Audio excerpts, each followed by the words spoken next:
मेरे पिता तुल्य, वैसे तो मैं ताऊ जी कहती हूँ, परम आदरणीय राजवीर सिंह राजू भैया जी, परम आदरणीय विधायक देवेंद्र लोधी जी,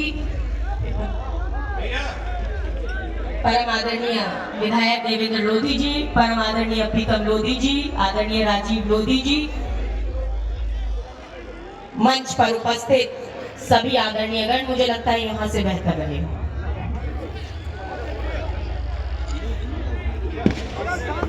मंच पर उपस्थित सभी आदरणीय गण, मेरे पिता लोधी राजेश राजपूत जी और इस कार्यक्रम का आयोजक मंडल, सर्वप्रथम तो इस सफल आयोजन के लिए मैं आयोजक समिति को हृदय की गहराइयों से हार्दिक हार्दिक बधाई देती हूँ, हार्दिक शुभकामनाएं देती हूँ और सर्वप्रथम भगवान का नाम लेना चाहती हूँ।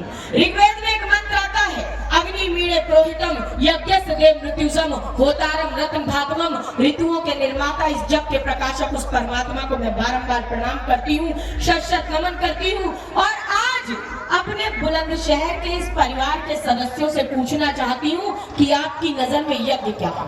क्या केवल हवन कुंड में आहुति डालना ही यज्ञ कहलाता है? नहीं, किसी भूखे को भोजन कराना भी यज्ञ कहलाता है, किसी प्यासे को पानी पिलाना भी यज्ञ कहलाता है, किसी राहगीर को राह दिखाना भी यज्ञ कहलाता है, किसी अशिक्षित को शिक्षित करना भी यज्ञ कहलाता है, एक रोगी को निरोगी बनाना यज्ञ कहलाता है, अपने माता पिता का सम्मान करना यज्ञ कहलाता है, महिलाओं का आदर करना यज्ञ कहलाता है, युवाओं को प्रोत्साहित करना यज्ञ कहलाता है और सबसे बड़ी बात, अपने समाज में राजनीतिक चेतना जगाने के लिए ऐसे कार्यक्रमों का आयोजन कराना महायज्ञ कहलाता है। हम महायज्ञ में, आप सब इस महायज्ञ में आहुति देने के लिए आए हुए हैं। सबसे पहले अपने बारे में बता देती हूँ, हो सकता है कुछ बहुत लोग मुझसे अनुभवी भी हो सकते हैं। मैंने 2.5 वर्ष की उम्र से बोलना प्रारंभ किया, 2.5 साल की उम्र से लेकर आज तक अपने पिता लोधी राजेश राजपूत जी की उंगली पकड़कर देश भर के राजनीतिक, सामाजिक और धार्मिक क्षेत्रों के बड़े बड़े मंचों से हजारों जनसभा और रैलियों को संबोधित किया है। मैंने 3.5 साल की उम्र में ही सबसे पहली प्रेस वार्ता को संबोधित किया था और जब बुलंदशहर आई हूँ और स्वर्गीय बाबूजी कल्याण सिंह जी की याद न की जाए तो फिर तो मुझे लगता है बात अधूरी होगी।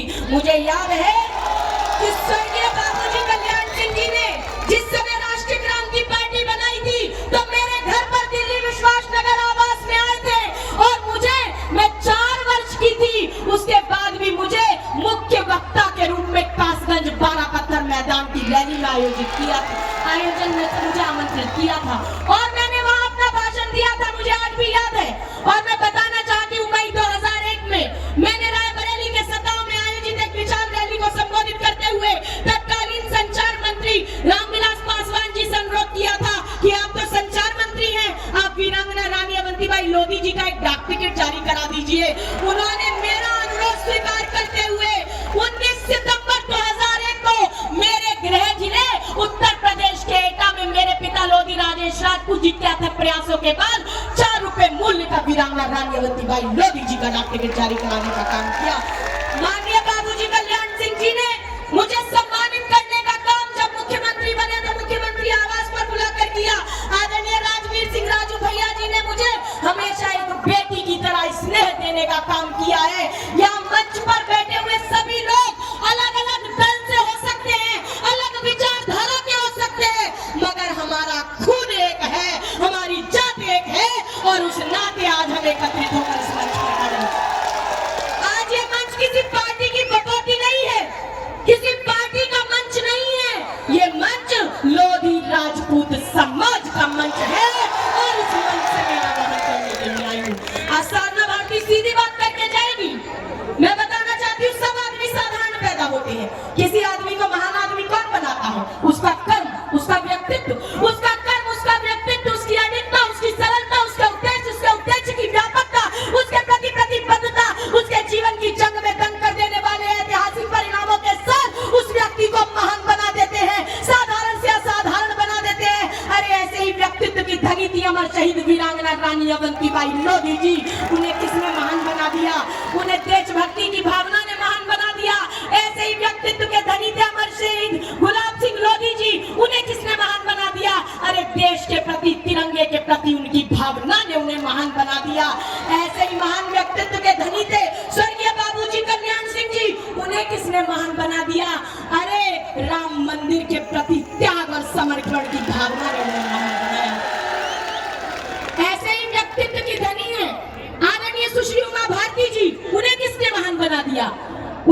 देशभक्ति और समाज के प्रति एक भावना ने उन्हें महान बनाया है। और ऐसे ही व्यक्तित्व के धनी आदरणीय राजवीर सिंह राजू भैया जी, उन्हें किसने महान बना दिया? मुझे आज ये भीड़ और लगातार कार्यक्रम देखकर लगता है कि समाज में राजनीतिक जागरूकता जगाने की भावना ने उन्हें महान बनाया है और आज उसी भावना को बरकरार रखने के लिए आपके बीच में आए हैं। मैं यही कहूंगी कि मेरा सौभाग्य मैं माननीय सुश्री उमा भारती जी की गोदी में खेली हूँ। स्वर्गीय बाबूजी कल्याण सिंह जी ने लोधी समाज को राजनीतिक पहचान देने का काम किया।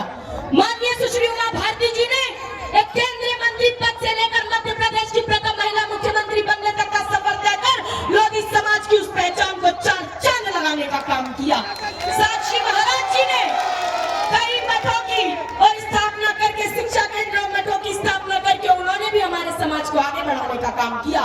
राजवीर सिंह राजू भैया जी ने समाज को समर्पित होकर समाज को आगे बढ़ाने का काम किया है। आदरणीय प्रीतम लोधी जी हमारे बीच में है, आदरणीय विधायक देवेंद्र जी हमारे बीच में है। इन्होंने समाज को आगे बढ़ाने का काम किया है।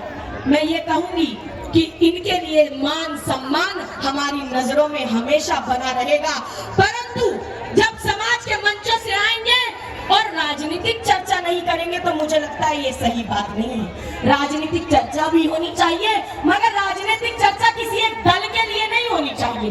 राजनीतिक चर्चा समाज के प्रतिनिधित्व के लिए होनी चाहिए।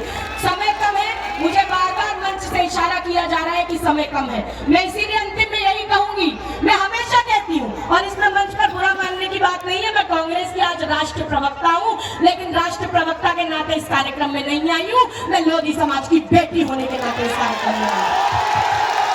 इसीलिए आज दंगे की चोट पर अंतिम में ये कह रही हूँ कि लोधी राजपूत समाज न भाजपा का बंधुआ मजदूर है, लोधी राजपूत समाज न कांग्रेस का बंधुआ मजदूर है, लोधी राजपूत समाज न सपा का बंधुआ मजदूर है, लोधी राजपूत समाज न बसपा का बंधुआ मजदूर है। लोधी राजपूत समाज करोड़ों की संख्या में वास करता है। जिस दिन चाहेंगे तख्ता पलट देंगे, हम उसका साथ देंगे, हम उसका साथ देंगे जो हमें प्रतिनिधित्व देने का काम करेगा, जो हमें आगे बढ़ाने का काम करेगा, जो हमारे युवाओं को ताकत देने का काम करेगा, हमारे युवाओं के लिए आवाज उठाने का काम करेगा।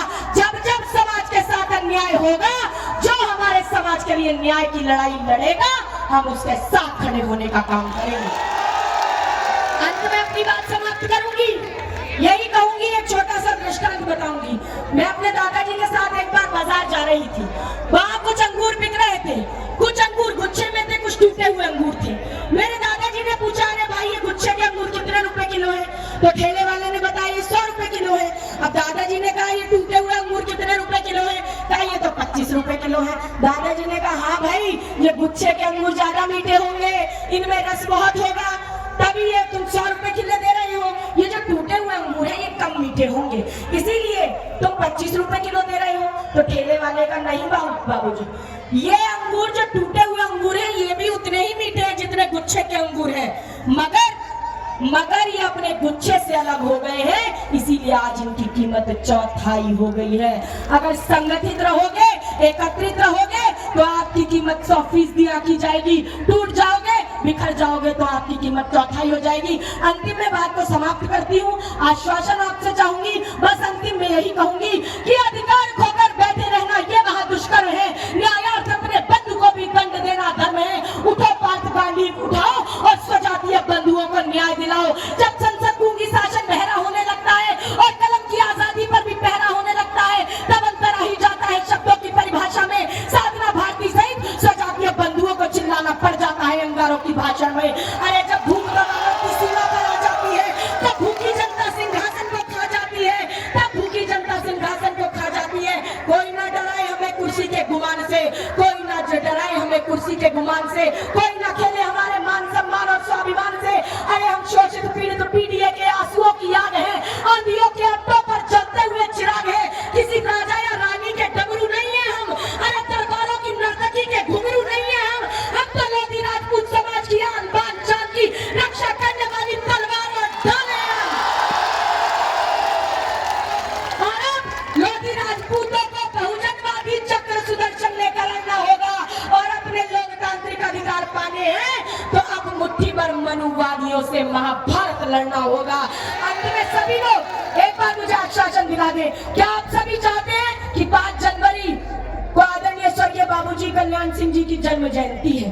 तो मेरी मांग है भाई उत्तर प्रदेश की सरकार से कि राष्ट्रीय प्रेरणा स्थल बना दिया है, तो उस राष्ट्रीय प्रेरणा स्थल में स्वर्गीय बाबूजी कल्याण सिंह जी की एक मूर्ति लगाने का काम 5 जनवरी को अनाउंसमेंट की जानी चाहिए।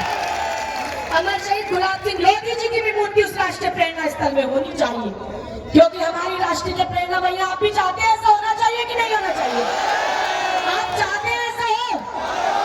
आप मानते हैं कि हमारा समाज किसी पार्टी का बंधुआ मजदूर नहीं है? हम किसी पार्टी के बंधुआ मजदूर नहीं है। ये आवाज तो अब समाज की है, और समाज की क्या है? समाज के इस जोशीले युवा की आवाज है।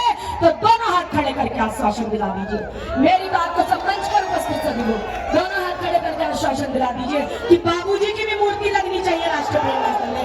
हाथ खड़े कर ही दिए सभी लोगों ने, तो जोरदार तालियों की गड़गड़ाहट से आश्वासन दिला। भाई बोलने के लिए तो साधना भारती के पास इतना बड़ा शब्दकोश है कि आज का ये दिन छोटा पड़ जाएगा, परंतु समय कम है। समय की पाबंदी को देखते हुए मैं अपनी वाणी को विराम देती हूँ। बहुत बहुत धन्यवाद। जय हिंद, जय भारत।